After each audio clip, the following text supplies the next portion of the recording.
Managing Director of Planning Insight. We're a planning consultancy based in central London. Been operating for over 10 years. I myself am a chartered planner for around 15 years qualification. So we specialise in all areas of town planning consultancy in London and the South East predominantly. We do undertake work further afield. The bulk of our work is residential, mixed use led development, commercial developments. We do operate and secure consents for a number of developers on the high street, introducing retail uses and also loss of retail in various areas. In terms of our scope of services, we do planning applications, appraisals. We also do enforcement work, amongst others. So who's involved in your company Planning Insight? So there's yourself, and I know you've come from the council perspective as well. You worked for Enfield Council for a number of years. I won't get the dates exactly right, about 2009 to 2014. On and off in 2 stints at Enfield. Yeah, I've worked for Enfield Council, Hillingdon, Camden, and also Harlow as an officer. In terms of the rest of the team at Planning Insight, we're a team of 5. So there's myself, there's Gary Hutchinson, Associate Director, who leads on a lot of our prime residential and site promotion work out of London. Got Troy Healy, an Associate, who leads on our appeals and enforcement. We've got 2 planners, Chris Kirby and Alex Richards. The majority of us have got town planning experience in councils, so we get both sides of the table. Sure. So I've met Chris at my events, I definitely know that. So in terms of retail, so I was reading the news today that I think, is it Carluccio's has been bought by Giraffe or something like that as well. So changes in ownership anyway, or investment in that. There's going to be massive changes, coming in terms of what's going to be of retail when things go back on the 15th of June. So Boris announced yesterday, I believe, the 15th of June is one of the key dates in retail. Look, one of the things which Ben was talking to me about was about permitted development.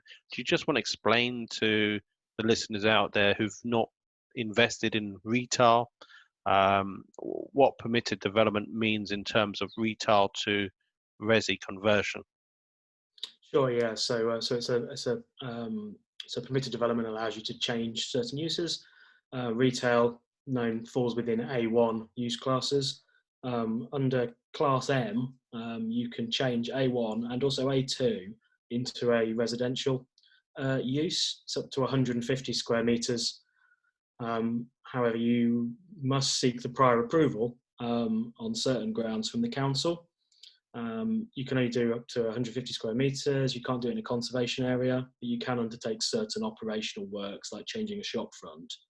The prior approval process is a kind of a watered down planning application process.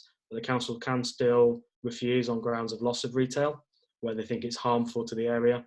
There's also transport, contaminated land and flood risk grounds as well. So one still has to go through a process, but it is possible to obtain consent to change from retail to residential. One of the critical things that, or one of the benefits to some, is that there's no space standards, as you do get with full planning permission. So you haven't got to tick the same boxes, and you can be a little bit more creative. One of the criticisms is that you end up with poorer quality accommodation, so it's quite a challenge to deliver sufficient quality to make it a worthwhile investment and process for you as an investor as well. So in terms of what Ben was discussing with me on the phone, we were discussing potential government action post COVID-19 in terms of permitted development. What's your view on what the government is going to do medium to long term?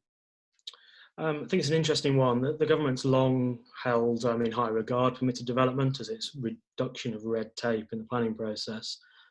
Steve Quartermain was the chief planner up until April.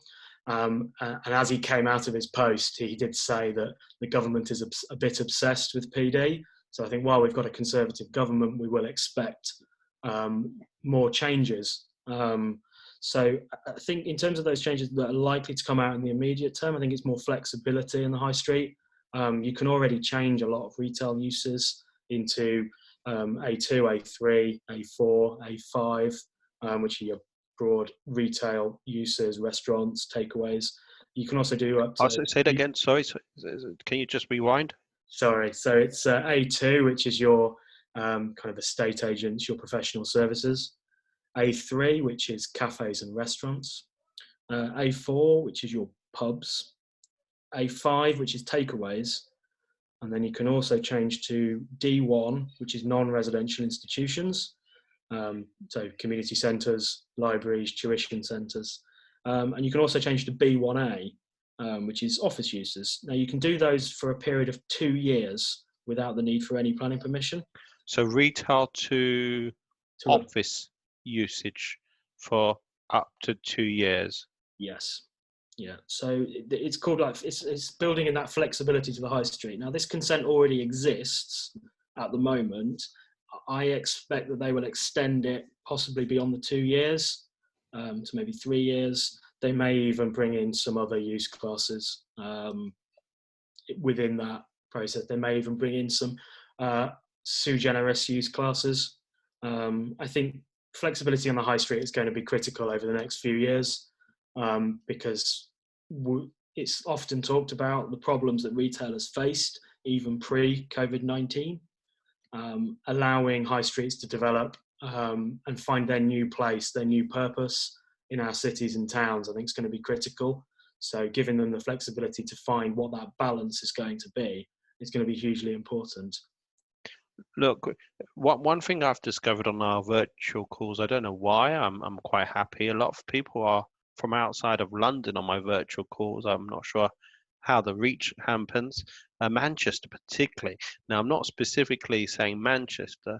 My question is there going to be a difference, do you think, between government action, between what's going to happen in London and the rest of the UK, or maybe specifically city centres and outside? Do you think there's differences going to happen?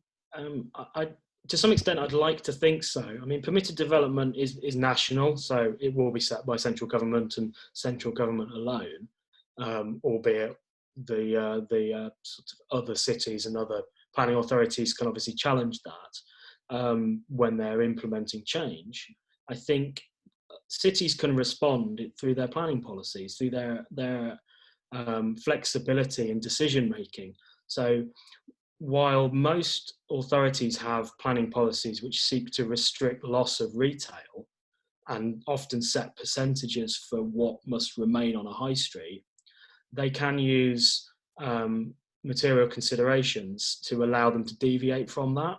Now, I think if such circumstances as a shrinking economy from the COVID-19 crisis can be definitely a consideration for the authorities to take into account to grant changes of use from any A1 into anything else.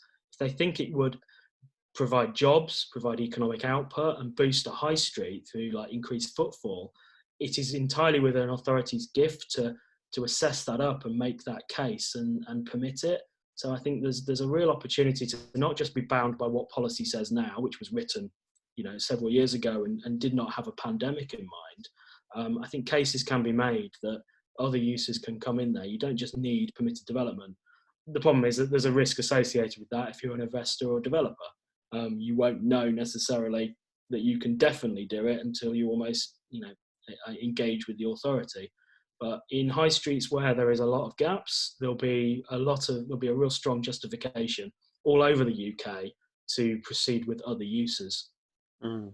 Do you see a major difference though between Oxford Street, Regent Street, the West End compared to the rest of the UK? And do you think that might have a difference in impact as well, or was it more or less wait and see? I think it might be wait and see. I think Oxford Street, Regent Street differs from much of London, not just the rest of the UK. You remember in the southeast, there's lots of town centres, district centres, villages almost that have their own functioning high streets. Regent Street and Oxford Street serve a national population to many extents as a destination. It's a tourist hotspot. I'm sure some of those operations will shut down, but most of them are international brands that are only there for that sole purpose of just portraying themselves as an international brand. It's the challenging smaller retail units that are in the peripheries of London towns, London boroughs, but further afield that that will be facing the challenge.